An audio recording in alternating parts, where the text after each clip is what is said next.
Welcome to the Polgar Chess University. In this lesson, I'd like to share with you some interesting tactical ideas from some real games from a long time ago. Here we go with our first example. This position has been reached after 28 moves.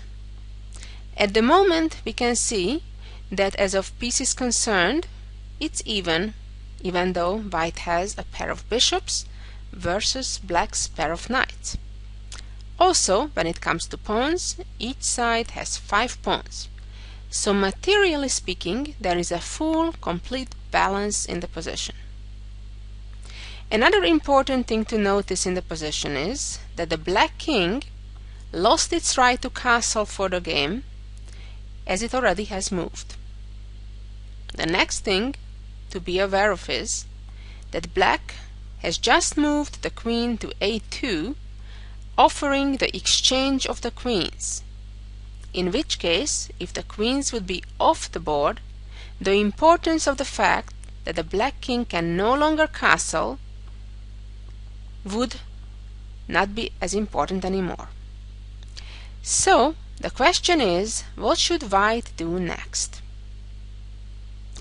Well, first of all, we need to look and see if there is any forceful move, whether a check or a capture or a major attack, that could result in immediate gain of material. So, let's start the search. First of all, is there any reasonable looking check? If we look close, we'll notice that there isn't any such option. The next thing we'd want to look at, is there anything that we can capture that may result in material gain? The first thing to look at is, what if we capture our opponent's queen? Well, we'll see that in that case the black knight will simply recapture, and most likely black will be doing okay. As of capturing, there is only one other reasonable idea, and let's look at just that. The white bishop can capture the knight in the center on e4, and what's important about this move is that right now the bishop protects the queen at the same time on c2. So therefore, if the black queen would capture white's queen right now, the white bishop would recapture, maintaining the extra knight, the extra piece, which white just captured on the last move. On the other hand, the good news is that if black would try to recapture on e4 with the rook or the pawn, then black's knight on c3 would no longer be protected, and white would simply just capture that. So therefore, the result here is that white won a piece. Of course, it's also important to notice that if the black knight would try to recapture on e4, so it won't be hanging anymore on c3, then the knight would no longer protect black's queen on a2, and it would get even a lot worse for black in losing the queen on a2. So let's look at what happened in the game in the next few moves. Black captured white's queen on c2, the white bishop recaptured on c2, and we can already see that white now is up an extra bishop, and the rest of the game is not very interesting, it's very technical. In addition to the already material advantage, right now the black pawns on g7 and g6 are both hanging, so further material loss is expected. Let's move on to our next example. Here we go. This is another very interesting example that was reached after the opening developing moves of the game after 14 moves, and also we can see that the position is largely symmetrical, meaning that the white king is on g1, the black king is on g8, the white queen on c2, the black queen on c7, and so on. So most of the pieces in the position are in completely symmetrical position. However, there are some little differences, and all of those actually favor white. We can see 3 noticeable differences. One is the white knight being on c3 in a more central and active position than black's knight on d7. The knight from c3 controls two central squares on d5 and d4, while the black knight only controls one central square on e5. The next important difference is the activity between the two bishops. White's bishop is on d3, again controlling a central square on e4, compared to black's bishop on e7. It would be symmetrical if the black bishop would also be on d6 compared to e7, and again that favors white. White's bishop is a bit more active than black's. And then white is kind of a tempo ahead. In addition to the fact that they started the game, the white rook is already on the open file on d1 compared to black's rook from the king side is on f8. So symmetrical would be if the white rook would be on f1, but being on d1 brings white one move ahead in the development. So white has that extra move in addition to white being in move, and in addition to the white knight on c3 as well as bishop on d3 being in a superior position than their counterpart. Because of the white bishop is on d3 right now, in addition of the fact that it's more active, it also protects white's queen, and that, as we shall see in a minute, becomes really important. Another important factor is that the white queen being on c2 and the bishop being on d3 create a battery and a potential attack on black's pawn on h7. So we saw all these various different elements that actually together play a rather important role in the actual tactical solution to the position. One other important thing that I'd like to point out is that unlike the white queen that's nicely protected by the bishop on d3, the black queen at the moment on c7 as well as the bishop on e7 are both on unprotected squares, and this exactly enables white a very important tactical blow. And look at this elegant move that white found here, and that move was knight to d5. Again, I keep stressing this point that the fact when a piece or pieces are on unprotected squares is the most common cause of tactical opportunities for the opponent. So in this case, after knight d5, the main idea of the combination is that if right now the black queen would try to trade and then capture the white knight on d5, the problem is that in the meantime white would be the first to move away with the knight with a check, very importantly, and then only when the black king moves out of the check, that's when the bishop would recapture on c2 and white would be a piece up. So let's go back again and look at the position after white's first move, knight d5. Naturally, the knight could not be captured right now with either the bishop or the pawn because black's queen would be lost right away. So the only reasonable response right now in capturing the knight is to capture with the knight. And now white continues with the simple bishop capturing on h7, check, king moves to the corner, and now white is ready to regain the sacrificed piece by trading queens, knight captures back, and we can see all those minor pieces of blacks on the 7th rank, but white, after capturing the knight, all of a sudden a beautiful example when a rook gets to the 7th rank, how powerful it can be. In this case, more powerful than usual, because normally a rook, when it gets to the 7th rank, it attacks the enemy pawns. In this case, as black has all those minor pieces lined up right there, the rook is attacking even more valuable pieces the opponent's bishops and knights. It's true that right now the bishop on h7 is also hanging, but white is not much concerned about that because the rook will be ready to capture more pieces along the 7th rank. Black continued with trading off the bishop for the knight, and white simply recaptures. So at the moment the story is white is a pawn up. So basically this elegant combination, all it led to was winning a pawn. However, don't forget, a pawn can be extremely important gain of material as well. On a higher level, among strong players, most of the time that's sufficient to lead to victory. Right now, black continued with capturing the bishop. White right now had the choice, the option to capture either piece, and probably either one would guarantee an advantage for white, but white chose in this case to capture the knight.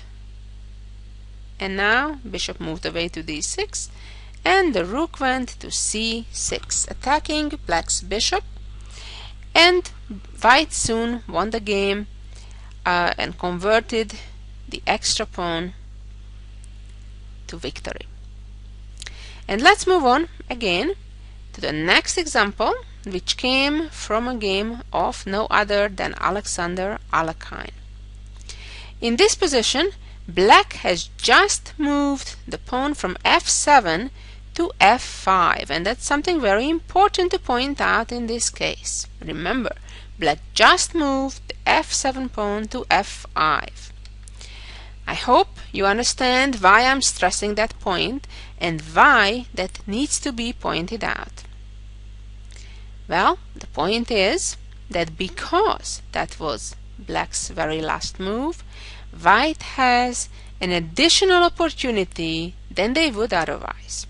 Namely, the fact that white has the option to do en passant, which obviously, if it wouldn't have been black's last move, would not be an option.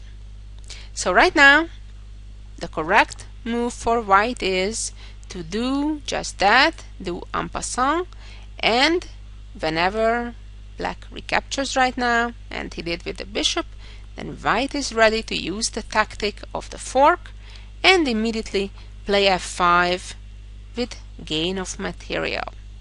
The game continued for a number of more moves, but nevertheless black could not avoid losing material.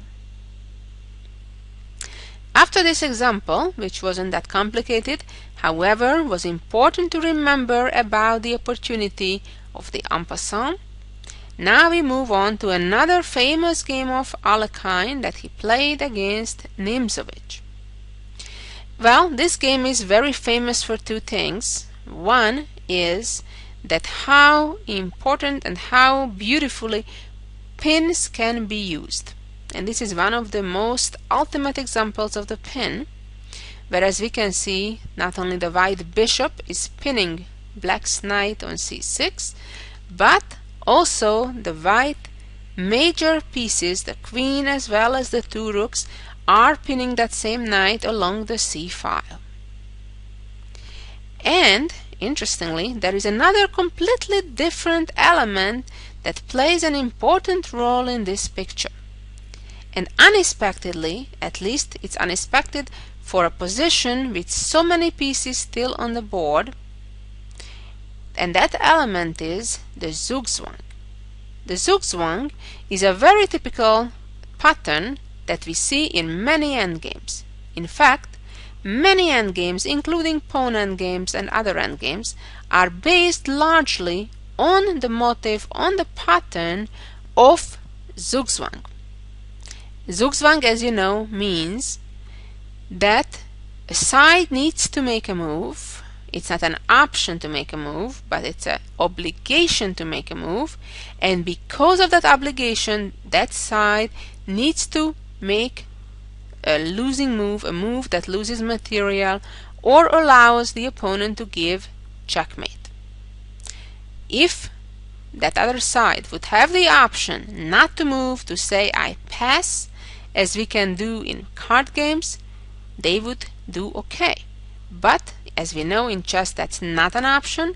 Whenever it's our turn, we must make a move. And that's exactly what white can take advantage of right here, which is, as I said, rather unusual with this many pieces on the board.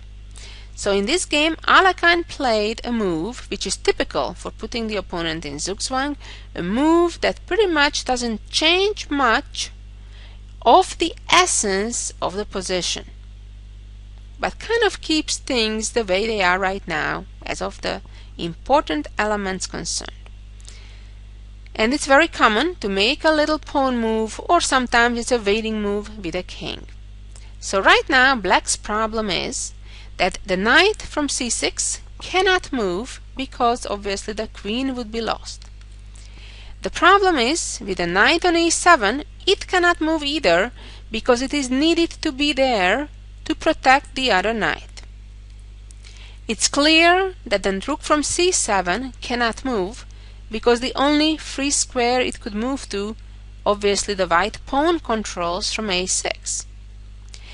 If you do a count, you will see that at the moment black is protecting the knight on c6, the key pinned piece, is 4 times. 1, 2, 3, and 4.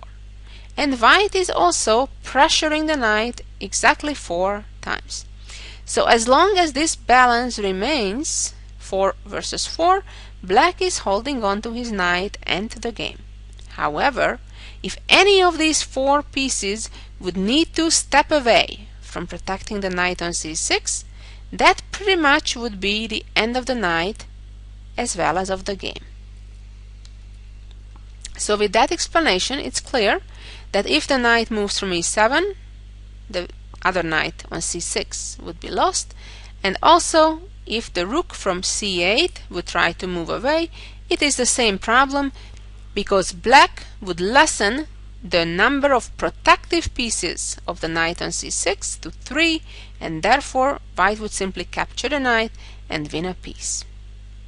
And finally, if the black king would kind of make a waiting move going to e8, then all of a sudden the problem is that the rook on c7 would suffer in the pin, as after the white pawn would attack the knight, and when now the knight would move away, the black rook on c7 would not be protected sufficient times, and therefore would simply be captured by the white rook. So after h4, which was played in the game, black responded with h5, a waiting move. Now white plays king h2, another waiting move. Black plays g6, and white plays g3. An amazing, pure and clear example of Zugzwang when black simply ran out of moves which would avoid losing material. A great example by Alekhine.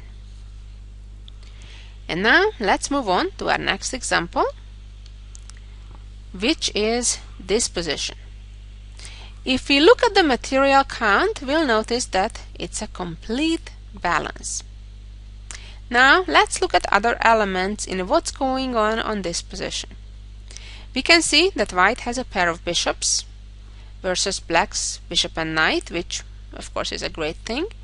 But I think there are a number of more important elements going on here. One is the fact that the pair of bishops are extremely powerful in this case. On one hand, the white bishop of the light squares is aiming right at black's king, as well as is pinning the pawn on g6. That certainly looks great for white. And then, second of all, just as importantly, if not more so, the other white bishop is also excellently positioned along the longest diagonal of dark squares, and what's important here is that the black king is right there on h7, and the black pawn already has moved up from g7 without a dark squared bishop being there protecting those very dark squares of the diagonal which the white bishop controls, a1 through h8.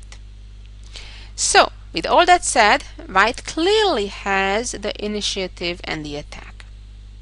However, amazingly, white immediately has a tactical way to translate the strategical advantage to material gain. What's important to notice is that the black queen is the one that is protecting the knight on e7. And the story is that if that queen would need to get away from the knight, the white rook would right away capture the knight, and because of the excellent positioning of white's bishop on c3 and the weakened kingside position of black's king, that would not just be a check, but it would be very close to a checkmate. So, with all that said, it's clear what white's goal should be, namely to pull away black's queen from the protection of the knight on e7. And can you find the move? I hope you can. I suggest, if you haven't yet found it, take a few minutes, try to figure it out on your own, and then come back and check if you got the right solution. So here is the move. Bishop b3. A very powerful move. It creates a skewer, so meaning that if the black queen, let's say, would move back right now to f8, the white bishop could capture black's rook on g8, winning an exchange. And of course, on the other hand, if the black queen captures the bishop, then things are getting even worse, because the white rook will capture the knight with a check. The king has no way out of the check because of the bishop being on c3. And of course, if black blocks the check, that piece will be just captured and black's position will be completely lost. Let's move on to one more tactical example. The position we see in front of us right now, we see several problems that black needs to deal with. The first and foremost important one is that the black king is stuck in the middle. Another problem is that the black knight on d7 is in a pin.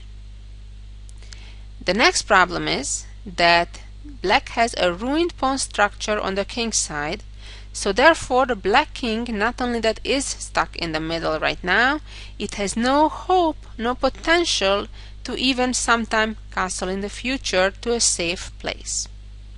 And lastly, but not less importantly, the black bishop on c2 is in a very unfortunate square surrounded by all enemy pieces, and on top of it is on an unprotected square. So with all that said, it's time for white to act quickly and not even give black the time to recover. And in order to do that, generally when the opponent's king is stuck in the middle, our number one priority and goal should be trying to open up the files against that king.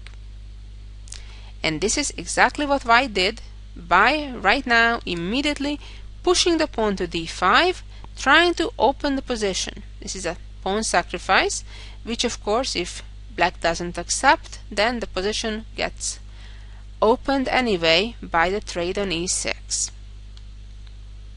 Although it may be still better than capturing the pawn. And now white followed up by e4. So after this sacrifice, now white is ready to open the e file. Now, for example, if black would capture on e4, the knight would capture back, which on one hand would threaten the bishop, but even more painfully for black, threatens with a double check with the knight to d6 or f6, which could lead to checkmate within a couple of moves.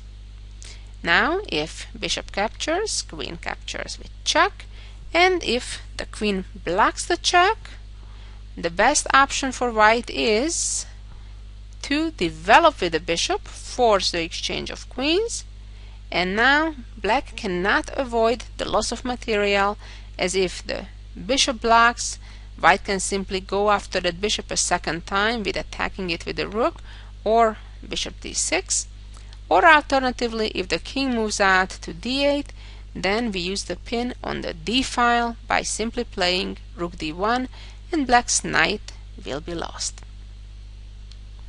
Let's go back and see how the game ended after black instead played d4, trying to keep the central files closed. However, White doesn't give up so quickly, continues with e5 at all costs to open up those center flies. If now the black queen would capture the pawn, white would simply play queen f1 and use the pin. Black captured with the pawn, and now knight f3, a smart move, a discovered attack on black's bishop. And now if the bishop moves away, then knight e5 leads to victory for white, or alternatively, as black continued with bishop d6, the bishop was simply lost and black is in a lost position. A very nice game. And finally, let's see the jewel of the week.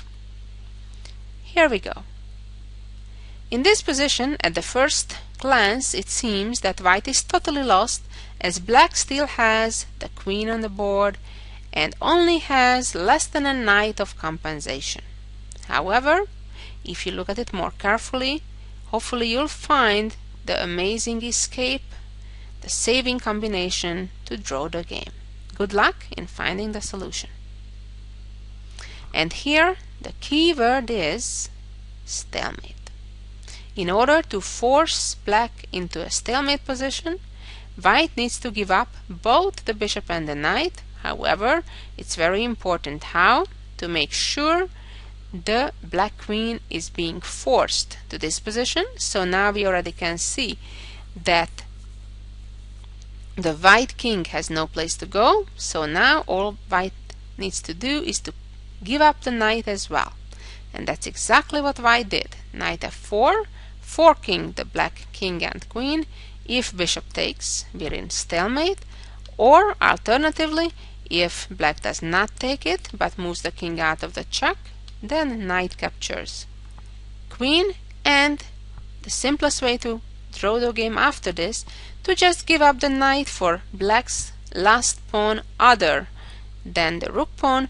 And as we know, a bishop of an opposite colors squares then the promotion square of the rook pawn. That's an automatic draw. For example, h5 and knight takes and bishop takes, and the king can simply just hang around the corner of the h pawn's promotion square, and the game is an automatic draw. A beautiful composition, the end of an endgame by Samelius. I hope you enjoyed this lesson on tactics as well as the jewel of the week, and be back next week for some more chess ideas. Bye bye.